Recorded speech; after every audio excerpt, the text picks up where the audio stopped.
हरे कृष्णा। जगद्गुरु शिल प्रभुपाद महाराज की जय।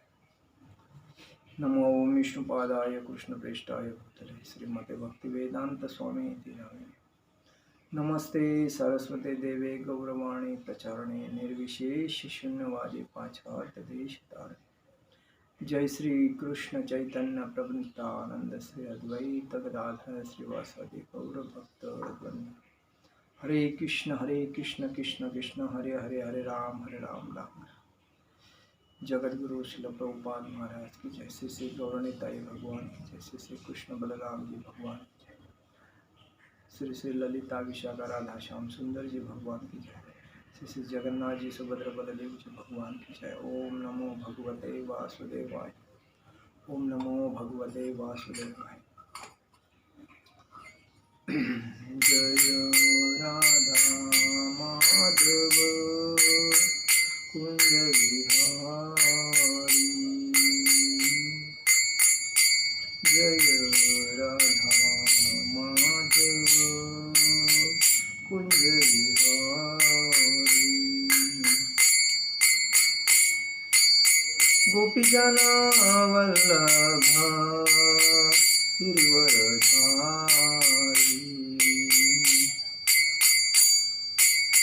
यशोदानंदन ब्रज जनरंजन। यशोदानंदन ब्रज जनरंजन। यमुना तीरावनचारी। यमुना तीरावनचारी। जय राधा माधव कुंज विहारी। हरे कृष्णा कृष्णा कृष्णा हरे हरे, हरे राम राम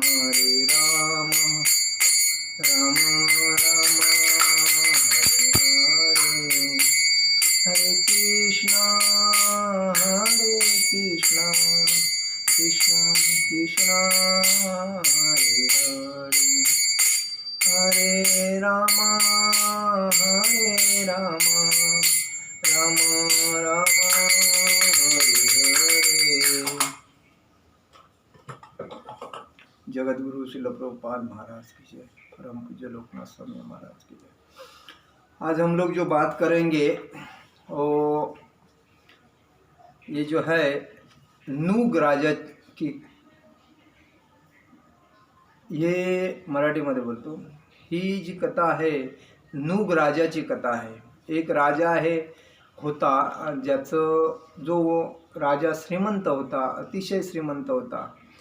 त्याने ब्राह्मणांना लाखो गाय दान केल्या होत्या आणि त्या गाय अशा होत्या की शिंग ही सोन्याने मडवलेली होती, खुरं सोन्याच्या पंत्र्याने मडवलेले होते आणि ब्राह्मणाला त्याने गाय दान केली आणि तो दानीत राजा होता। परंतु त्या राजाला एका छोट्याशा चुकीमुळे सरड्याच्या जन्माला जावं लागलं। कारण ब्राह्मण हे आणि वैष्णव हे सर्वश्रेष्ठ आहेत, भगवंताचे एकदम पार्षद आहेत आणि त्यामुळे त्यांचा अपमान करणं म्हणजे एखाद्या व्यक्तीला किती घातक होऊ शकतो ह्या कथेवरून तुम्हाला माहिती पडेल। तर सांगायचं तात्पर्य काय, हा नूग राजा हा अतिशय श्रीमंत होता, सर्व गोष्टी त्याने अतिशय महत्त्वाच्या केल्या, लाखो गाय ब्राह्मणांना दान केल्या।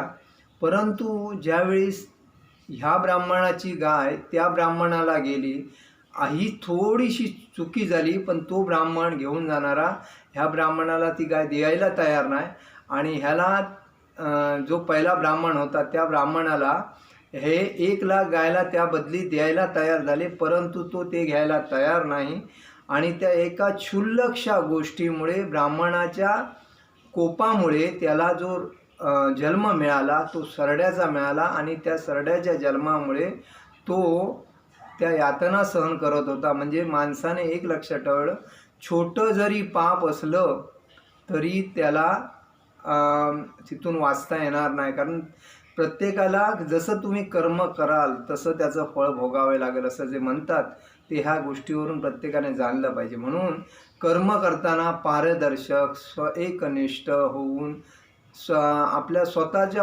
आत्म्याला घाबरलं पाहिजे. माझ्या आत्म्यामध्ये भगवान बसलेले आहेत, मी जे करतोय ते काय करतोय, हे मी करतोय ते योग्य करतोय की तर त्यानुसार तुमचं कर्म जर योग्य असेल तर ते योग्य मार्गाने तुम्हाला फायदा मिळणार, आणि तुमचं कर्म अयोग्य असेल तर तुमचं अयोग्याचं तुम्हाला प्रायश्चित्त भोगावं लागणार, असं ह्या गोष्टीमागून तुम्हाला माहिती पडेल.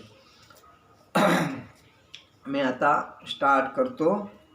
एकदा साम पद्मणू चारभुजा अगद हे सर्व यदू वंशातील श्रीकृष्ण भगवंताच्या कुटुंबातील राजकुमार मंडळी द्वारकेजवळ वनात दीर्घ वनविहारासाठी गेली होती. त्यांच्या सहलीत त्या सर्वांना ताण लागली, म्हणून वनात पाणी कुठे मिळू शकेल का ते शोधू लागले. तेव्हा एका विहिरीवर आले. त्या विहिरीत पाणी नसल्याने त्यांना आढळून आले, उलट त्या विहिरीत एक अद्भुत प्राणी होता.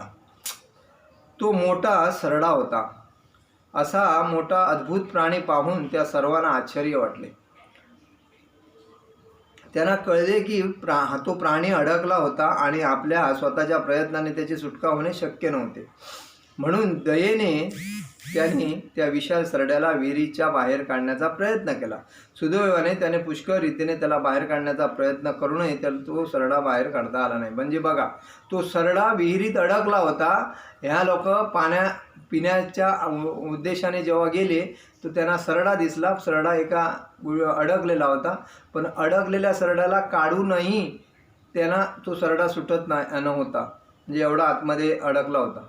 राजकुमार जेव्हा घरी परत आले तेव्हा त्या सरड्याची हकीकत भगवान श्रीकृष्णासमोर कथन करण्यात आले. भगवान श्रीकृष्ण सर्व जीवाचे मित्र आहेत.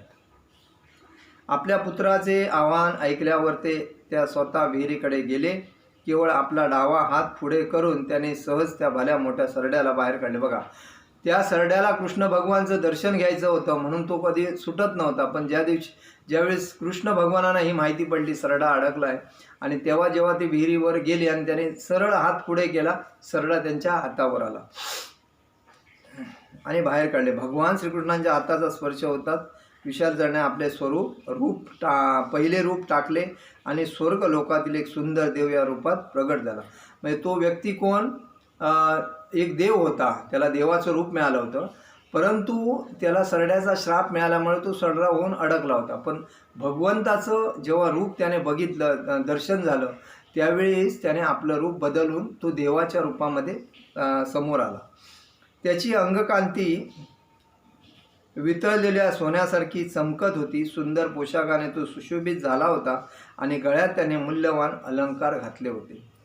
त्या देवाला सरड्याचा देह कसा धारण करणे भाग पडले ही गोष्ट भगवान श्रीकृष्णांना गूढ नव्हती. भगवान श्रीकृष्णांना त्या सरड्याबद्दल सर्व काही माहिती होतं, पण ते त्याच्या मुखून ऐकण्यासाठी हे गप्प होते.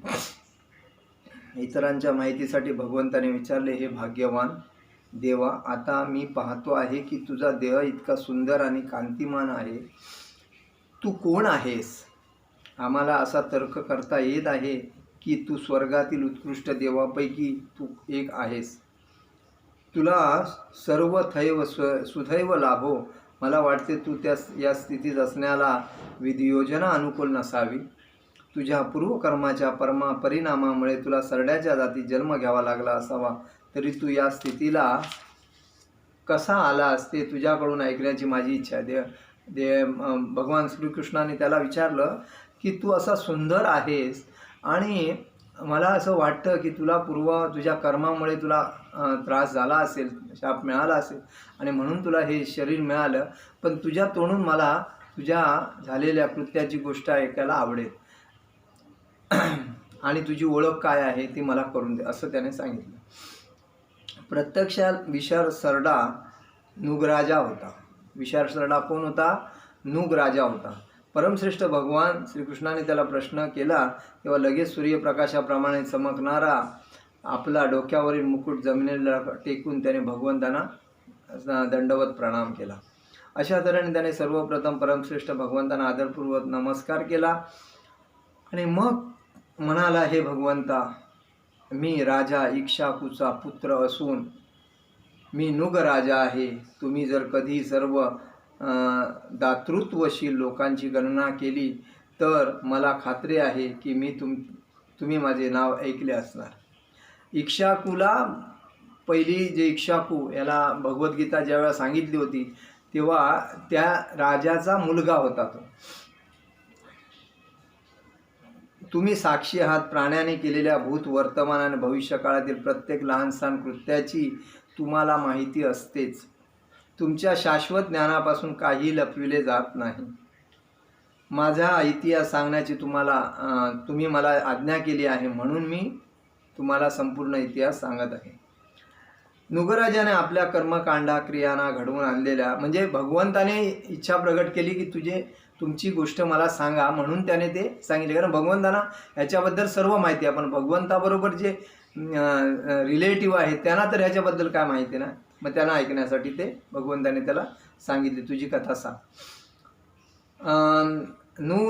नूग राजाने आपल्या कर्मकांड क्रियाने घडवून आणलेल्या आपल्या अधोगतीचा इतिहास कथन केला. अतिशय दानशूर राजा होता. त्याने इतक्या गायी दान केल्या होत्या की त्याने सांगितले की ती संख्या पृथ्वीवरील धुलीकण, आकाशातील तारे आणि पावसाचे थेंब यांच्या बरोबरीची होती. म्हणजे किती दान गायी केल्या होत्या, म्हणजे धुलीकण म्हणजे अमाप म्हणजे गायी केल्या होत्या. म्हणजे त्याने सांगितलं धुलीकण, आकाशातील तारे आणि पावसाचे थेंब जेवढे पडत आहेत अशा पद्धतीच्या गायी मी संख्येने दान केलेल्या आहेत. वैदिक विधी संस्कार कर्माप्रमाणे दानशूर माणसाला ब्राह्मणांना गाय देण्याची आज्ञा दिलेली आहे. म्हणजे वैदिक आध्यात्मिक कर्मानुसार संस्कारानुसार ब्राह्मणाला गाय देणं महत्त्वाचं असतं.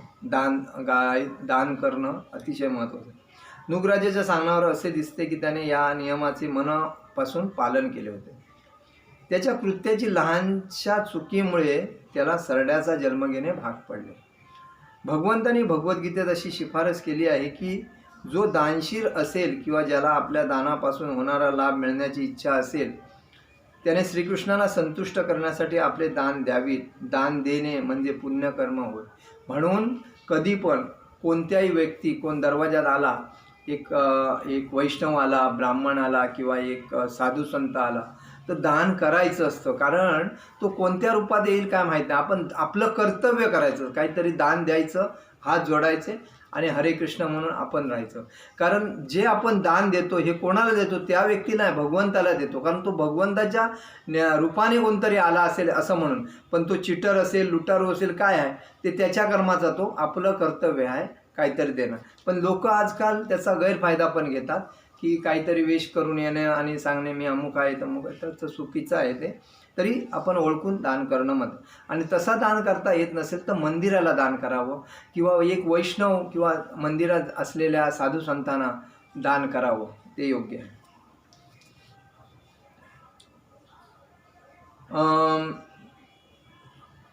उच्च लोक प्राप्त होईल, परंतु श्रीकृष्णाला संतुष्ट करणारे आपले दान द्यावेत. पुण्यकर्माचा परिणाम म्हणून कोणालाही उच्च लोक प्राप्त होईल, परंतु स्वर्गलोक प्रत उन्नती म्हणजे कोणाचाही केव्हाही अदापात होणार नाही याची खात्री नव्हे. उलट नुगराजाच्या उदाहरणावरून निश्चितपणे असे सिद्ध झाले की अत्यंत पुण्यकारक असली तरी काम्य कर्म आपल्या शाश्वत सुखमय जीवन देऊ शकत नाही. म्हणजे तुम्ही जे कर्म करता त्या कर्मानुसार तुम्हाला फळ मिळणार एवढं नक्की. तुम्ही चांगलं कर्म केला असाल तर त्याला चांगलंच फळ मिळणार, वाईट मिळणार नाही. पण कर्म करताना आपण पाप करतो की कोणाचं असं छोटं जरी चूक झाली तरी त्याचा आपल्याला भुगतान भोगावं लागतं.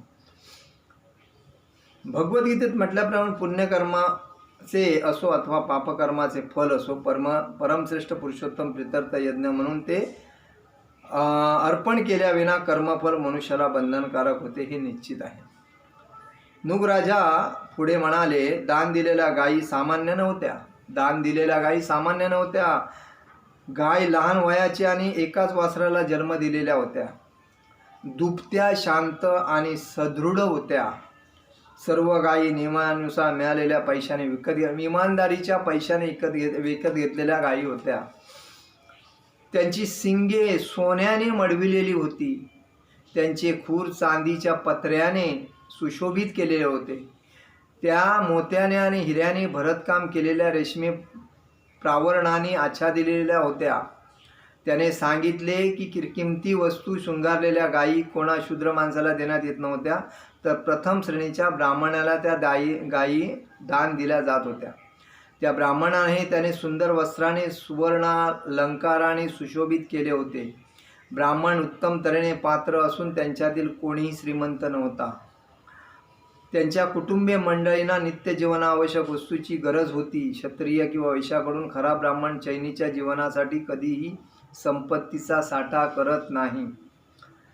उलट पैसा भौतिक जीवनाच्या मार्गाकडे मन वळवितो हे जाणून तो आपल्याला दारिद्र्य पीडित अवस्थेत ठेवतो. अशा पद्धतीने राहणे हे सत्पात्र ब्राह्मणाचे व्रत असते. आणि हे सर्व ब्राह्मणे अवदात्त व्रतात उत्तम प्रकारे स्थित होते. ते विद्येत चांगले पारंगत होते. बघा, राजाने कोणत्या उत्तम प्रतीच्या ब्राह्मणांना उत्तम प्रतीच्या गायी दान केल्या होत्या. आणि ते ब्राह्मण पण दान साठवून ठेवणारे नव्हते. एक सत्पात्र ब्राह्मण व्रत करणारे असे होते ते. आणि उत्तम विद्येचे आणि वेदविद्येचे चांगले पारंगत होते. आवश्यक ते तपाचरण ते आपल्या जीवनात आचरित होते. सुतपात्र ब्राह्मणाचे आवश्यक पात्रता गुण त्यांच्याकडे होते. सर्वांशी त्यांची चांगली मित्रभावना होती. याहूनही सर्वाधिक गोष्ट म्हणजे ते तरुण होते आणि सत्पात्र ब्राह्मण म्हणून काम करण्यास अगदी लायक होते. गायी व्यतिरिक्त त्यांना भूमी आणि काय काय दान केलं बघा. भूमी, सुवर्ण, घरे, घोडे, हत्ती यासारख्या गोष्टीही देण्यात आल्या होत्या. जे अविवाहित होते त्यांना पत्नी, दासी, धान्य, चांदीची भांडी, वस्त्रे, रत्ने, घरातील आवश्यक वस्तू, रथ इत्यादी दान देण्यात आले होते. हे दान वैदिक यज्ञकर्मानुसार एक यज्ञ म्हणून करण्यात आले होते. राजाने असेही सांगितले की त्याने केवळ ब्राह्मणांना दानवस्तू दिल्या होत्या इतकेच नाही, तर त्याने विहीर खोदून दिल्या होत्या. रस्त्याच्या कडेला झाडे लावून दिली होती. मार्गावर तलाव खोदून दिले होते आणि दुसरी पुण्यकर्म केली होती. म्हणजे किती दानशूर राजा होता हा नूग राजा. असे हे सर्व असूनही ब्राह्मणापैकी एकाच्या गायीपैकी एक गाय चुकून माझ्या इतर गायीत गेली. कोणती चूक? ब्राह्मणापैकी एकाच्या गायीपैकी एक गाय, म्हणजे दोन ब्राह्मणाला जे दान दिले होते ते एक ब्राह्मणाला जी गायी दिली होती त्याच्यामधली एक गाय चुकून माझ्या इतर गायीत गेली. चुकून त्यांच्या इतर गायीत गेली आणि हे माहीत नसल्यामुळे मी पुन्हा ती गाय दुसऱ्या एका ब्राह्मणाला दान दिली. म्हणजे पहिल्या ब्राह्मणाला दिलेली गाय दुसऱ्या ब्राह्मणाला गेली ही यांना माहिती नसल्यामुळे त्यांना वाटलं की ह्या गायी मी कोणाला दिल्या नाही, तर ह्या दुसऱ्या ब्राह्मणाला गाय दिल्या, असं त्याने केलं. तो ब्राह्मण ती गाय नेत असताना, म्हणजे तो ब्राह्मण ज्याला दुसऱ्या वेळी जेव्हा गाय दिल्या त्या ब्राह्मणाला, तो ब्राह्मण आपल्या गायी नेत असताना पहिल्या ब्राह्मणाने ती गायीला पाहिली. दुसरा गाय नेत असताना तिच्या पूर्वीच्या मालकाने ती आपली आहे असा हक्क सांगितला. तो म्हणाला, गाय पूर्वी मला दिलेली होती तेव्हा तू ती गाय नेत आहेस, हे कसे? म्हणजे तू जी मला पहिली गाय दिली होतीस, आता ही गाय हा ब्राह्मण जो घेऊन जात असा आहे, हे कसे? तर अशा तऱ्हेने त्या दोन ब्राह्मणात वाद आणि झगडा सुरू झाला. हे माझ्या पुढे आले आणि त्याने आरोप केला की मी पूर्वी दान दिलेली गाय परत घेतली होतीस. एखाद्याला काही देणे आणि नंतर ते परत घेणे ही गोष्ट विशेषतः एखाद्या ब्राह्मणाबरोबरच्या व्यवहारात महापाप आहे. बघा, कधी कोणाला आपण वस्तू दिली तर ती परत घेऊ नये असं म्हणतात. कारण काय, ते वस्तू जी आहे ती महापाप आहे. परत घेणं, दिलं म्हणजे ठीक आहे, ओके दिलं, पण ती परत मागू नये. जेव्हा दोन्ही ब्राह्मणांनी तीच तक्रार करून राजावर आरोप केला तेव्हा ते असे घडले असावे याबद्दल तो बुचकळ्यात पडला. म्हणजे राजाला हे कळलं नाही की मी पहिल्या ब्राह्मणाला गायी दिल्या ओके, पण त्यातली एक गाय चुकून माझ्या ह्या ब्राह्मणाला गेल्यामुळे हा जो वाद झाला आहे हा अतिशय खराब वाद आहे. तो बुचकळ्यात पडला. अतिशय नम्रपणे राजाने त्यापैकी प्रत्येकाला झगडा उत्पन्न करणाऱ्या गायीबद्दल 1,00,000 गाय देऊ केले. म्हणजे ते दोघे ब्राह्मण एका गायीमुळे जे झगडत होते हे त्याला जेव्हा कळलं त्याने सांगितलं की मी तुम्हाला त्या गायीबद्दल 1,00,000 गाय देतो, तुम्ही हा झगडा बंद करा. त्याने त्यांची प्रार्थना केली. तो त्यांचा दास होता आणि काहीतरी चूक झाली होती तेव्हा ती सुधारण्यासाठी त्याने विनवणी केली. पण ब्राह्मणांनी त्याच्यावर कृपा करावी आणि दान केलेल्या त्या गायीबद्दल त्याचा मोबदला स्वीकारावा. या चुकीमुळे त्यांचा नरकात अद्यपान घडून आणू नये म्हणून राजाने ब्राह्मणांना कळकळून आवाहन केले. ब्राह्मणाच्या मालमत्तेला ब्रह्मस्त्र म्हणतात. बघा, आपलं नरकात ब्राह्मणाचा श्राप अतिशय बेकार असतो, ब्राह्मणाचा अपमान अतिशय बेकार असतो, ब्राह्मणाची संपत्ती घेणं अतिशय बेकार आहे. ब्राह्मणाकडून कोणतीही चूक आपली होऊ नये याचा प्रत्येकाने सतर्कतेने विचार केला पाहिजे. ब्राह्मण आणि वैष्णव हे दोन व्यक्ती भगवंताच्या एकदम जवळचे व्यक्ती आहेत आणि ह्यांची जर सेवा केली तर आपण म्हणतो की कृष्ण भगवंताची सेवा केली असं म्हणतो. कारण की भगवंताचे ते पार्षद आहेत. भगवंत आणि मनुष्य यांच्यामधला दुवा ब्राह्मण आणि वैष्णव. त्याच्यामुळे त्यांचा अपमान किंवा त्यांना मोबदला देऊन त्यांच्या चेहऱ्यावर खुशी, त्यांना प्रसन्न करून सोडणे ह्याचंच तुम्हाला पुण्य मिळतं.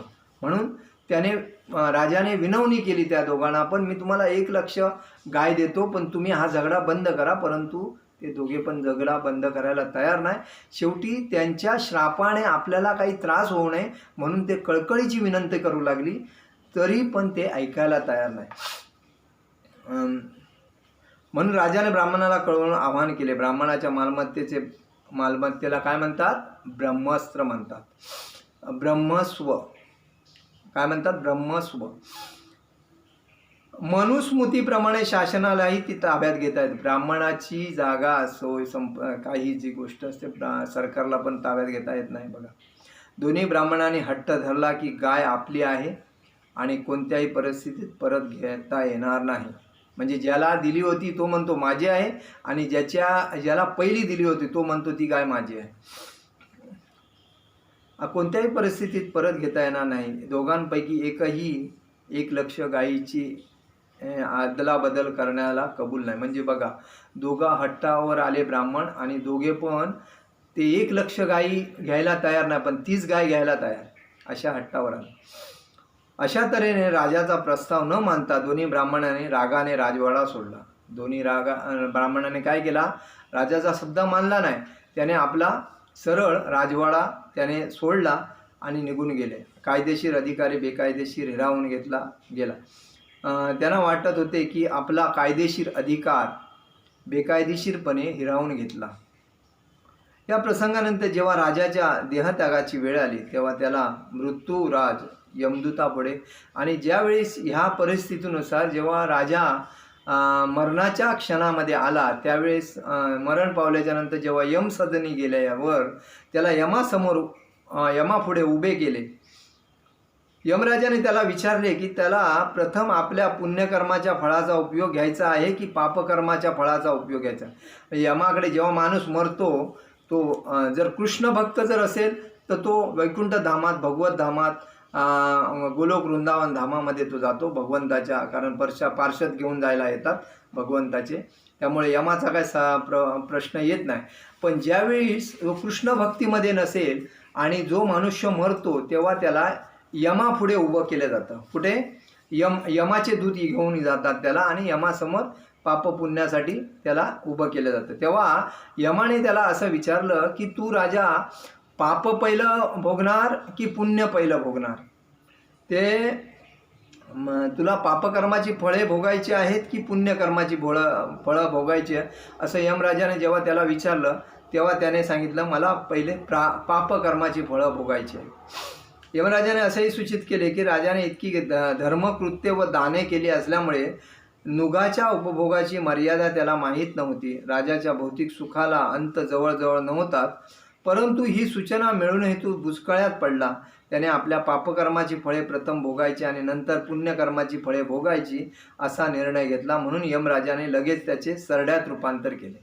बघा, मग त्याने काय केलं, मला कर्माची फळं भोगायची आहेत म्हणून जेव्हा राजाला यमाला सांगितलं तेव्हा यमाने त्याला सरड्याच्या रूपात टाकले, सरड्यात रूपांतर केले.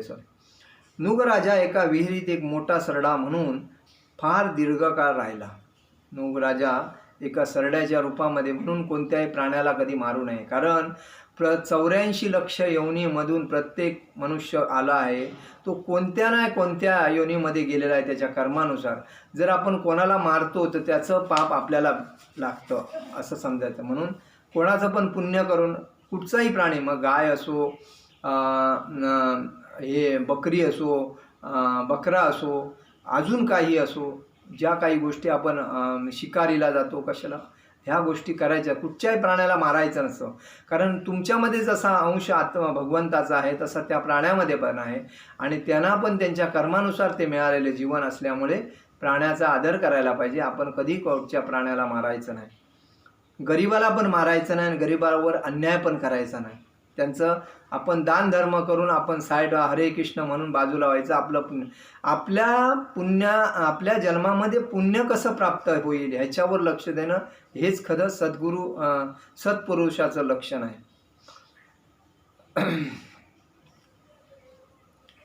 नुगराजाच्या विधानाने असे श्रीकृष्ण बघा, आपल्या अर्धकर्माची फळे आधी भोगावी असे बरे त्याने श्रीकृष्ण जोपासली नव्हती, कारण त्याने कृष्ण भगवानांची भक्ती केली नव्हती. कृष्ण भावनायुक्त मनुष्य ईश्वरावरील, श्रीकृष्णावरील प्रेम जोपासतो, धार्मिक किंवा अधार्मिक कृत्याबद्दल प्रेम नव्हे, म्हणून त्याला अशा कर्माच्या फळाचे भोग भोगावे लागत नाही. बघा,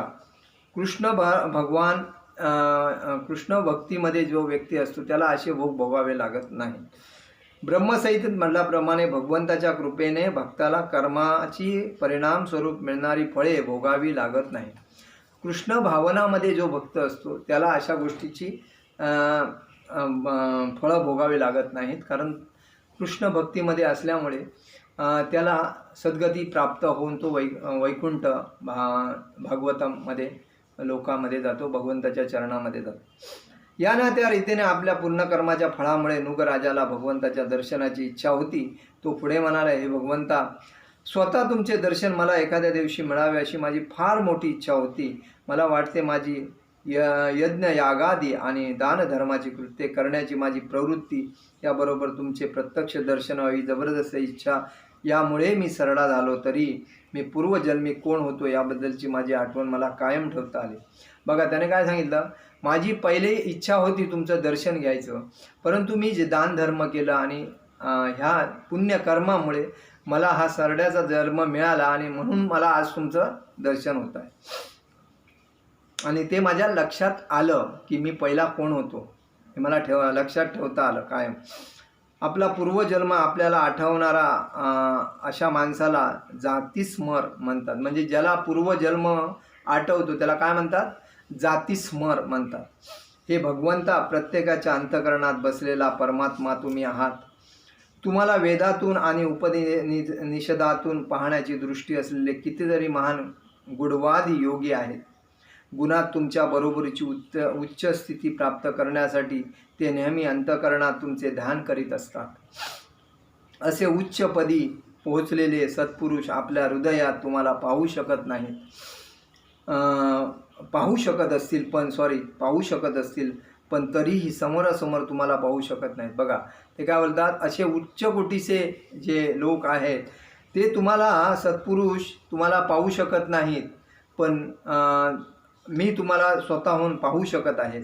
समोरासमोर मी तुम्हाला प्रत्यक्षात पाहू शकत आहे, याचे मला अतिशय आश्चर्य वाटते. मी जरी वैफल्य आणि ऐश्वर यामध्ये होतो आणि जरी भौतिक जीवनातील इतकी सुखदुःखे मला भोगावी लागली तरी मी तुमचे मला प्रत्यक्ष दर्शन घडले आहे. म्हणजे मी किती तरी भाग्यवान आहे मला माहीत आहे. त्याप्रमाणे जेव्हा कोणी ऐहिक जीवनातून मुक्त होतो तेव्हा अशा रीतीने त्याला तुमचे दर्शन होऊ शकते. बघा तो काय बोलतो, मी सुखदुःख किती भोगली असेन परंतु मी भाग्यवान आहे आणि म्हणूनच तुमचं दर्शन मला झालेलं आहे, प्रत्यक्ष दर्शन. आणि त्यामुळे मी अतिशय भाग्यवान आहे हे मला समजतं. नृगराजाने जेव्हा आपल्या अर्धकर्म कृत्याची फळे स्वीकारण्याचे ठरविले तेव्हा त्याला सरड्याचे शरीर देण्यात आले, कारण त्याने धर्मकृत्यात चूक केली होती. महान देवाप्रमाणे त्याला थेट उच्च दर्जाचे जीवन देता येत नव्हते, परंतु धर्मकृत्याबरोबर त्याला श्रीकृष्णाचे स्मरण होते, म्हणून सरड्याच्या देहातून त्याची त्वरित मुक्तता झाली आणि त्याला देवाचा देह देण्यात आला. परमश्रेष्ठ भगवंताने उपासना करून त्यांना भौतिक ऐश्वर्याची इच्छा असते त्यांना सामर्थ्यवान देवाचे देह दिले जातात. ज्यांना भौतिक ऐश्वर्याची ज्यांना इच्छा असते त्यांना कोण बनवलं जातं? देव बनवला जातो, देवाचे देह दिले जातात. काही वेळा ते देव परमश्रेष्ठ पुरुषोत्तमाला समोरासमोर पाहू शकतात, परंतु काही तरीही ते वैकुंठ लोकाच्या दिव्य राज्यात प्रवेश करण्यात पात्र ठरत नाही. बघा, देवाचा जन्म दिला तरी ते वैकुंठामध्ये जाऊ शकत नाही. जो एकनिष्ठ शुद्ध भक्त असतो तोच वैकुंठामध्ये जाऊ शकतो. बाकी सामर्थ्यवान ज्यांना भौतिक मायाचा जो आस असतो ते देवाच्या जाऊ शकतात, पण वैकुंठात जाऊ शकत नाही, कारण ते परत चक्रामध्ये येतात. पुनराचा जन्म पुनराचं मरण. देव भगवंताचे भक्त राहिले तर पुढची संधी मिळाली की ते वैकुंठ लोकात प्रवेश करतात. जर देव भगवंताचे भक्त राहिले तर ते पुढे वैकुंठ लोकात प्रवेश करतात.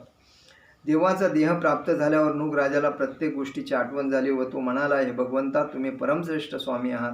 सर्व देव तुमची पूजा करतात. तुम्ही जीवात्म्यांपैकी एक नव्हे, तुम्ही परमश्रेष्ठ पुरुषोत्तम भगवान श्रीकृष्ण आहात. सर्व प्राण्यांच्या सर्व सुखाचे तुम्ही उगमस्थान आहात, म्हणून तुम्ही गोविंद म्हणून ओळखले जाता. ज्यांनी भौतिक देह स्वीकारला आहे आणि ज्यांनी अजून भौतिक देह स्वीकारलेला नाही अशा जीवात्म्यांचे तुम्ही स्वामी आहात.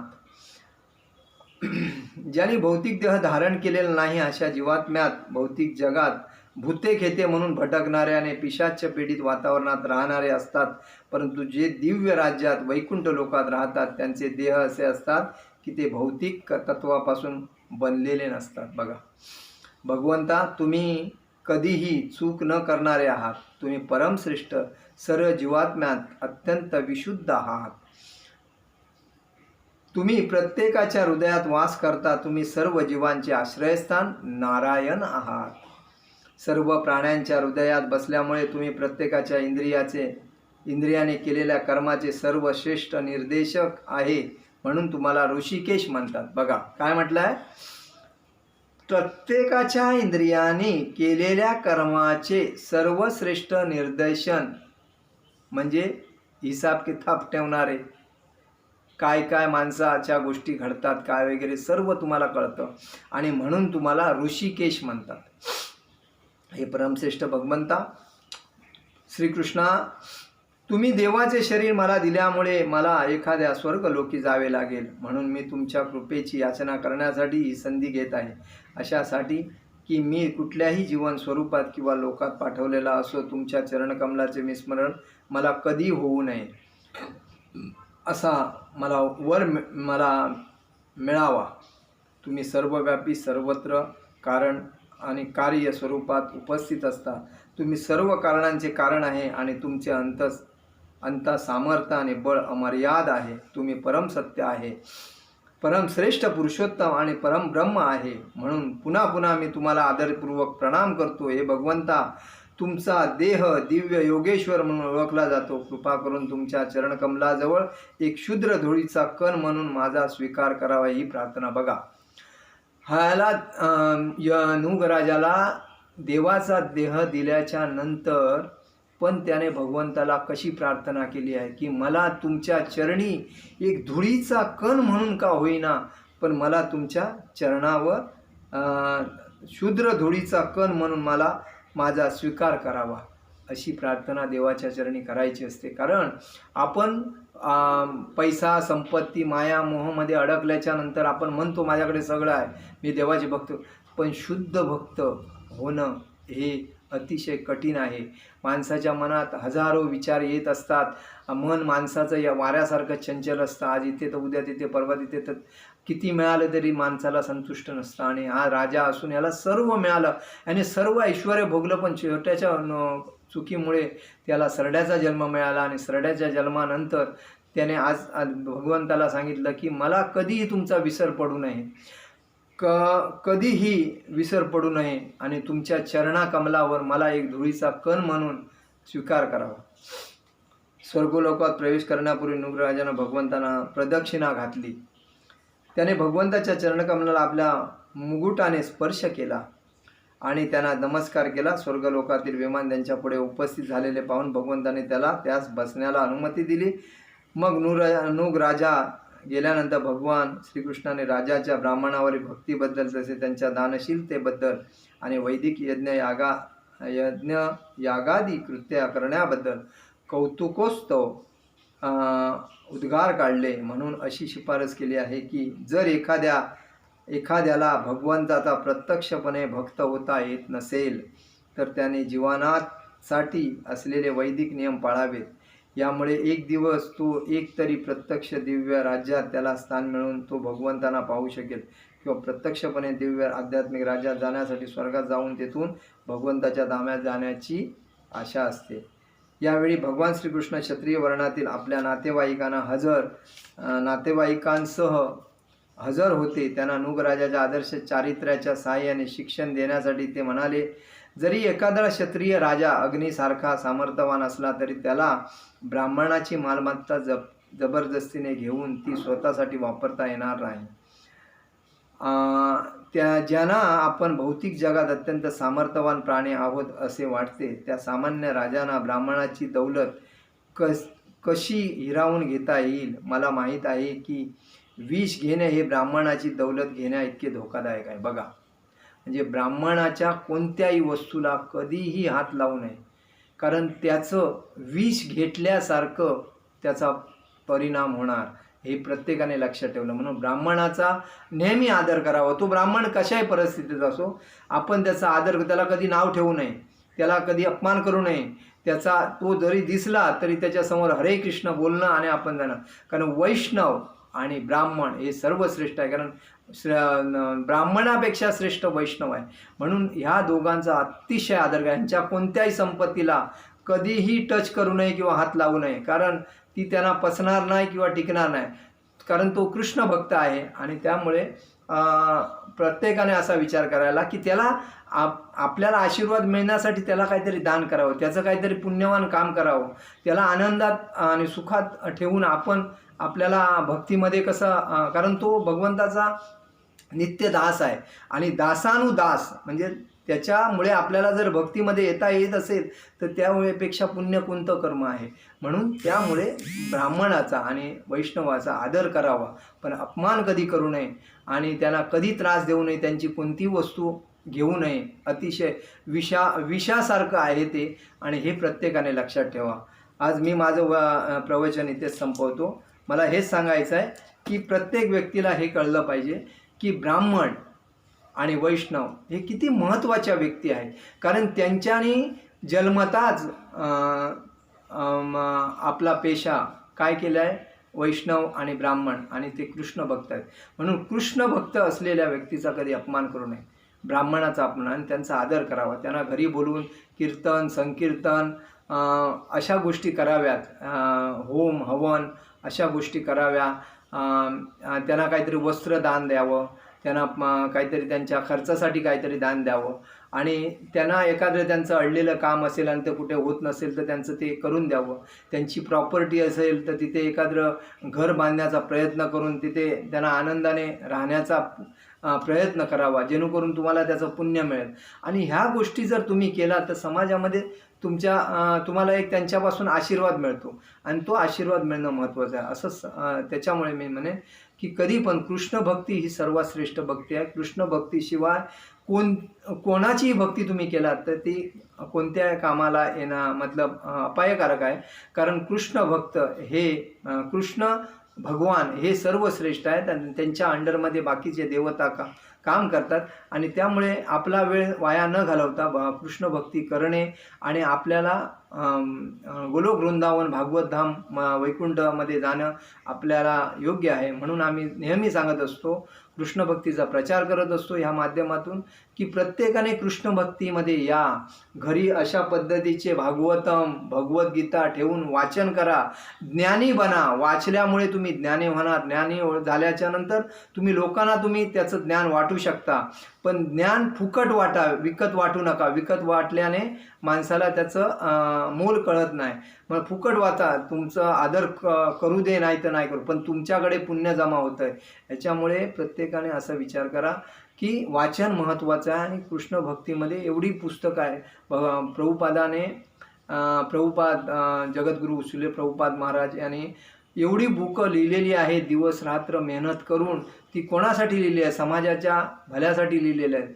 आणि त्यामुळे नवीन पिढीने त्याचा इतर गोष्टीसाठी पैसा वाया घालवण्यापेक्षा पुस्तकाला पैसा वाया घालवा.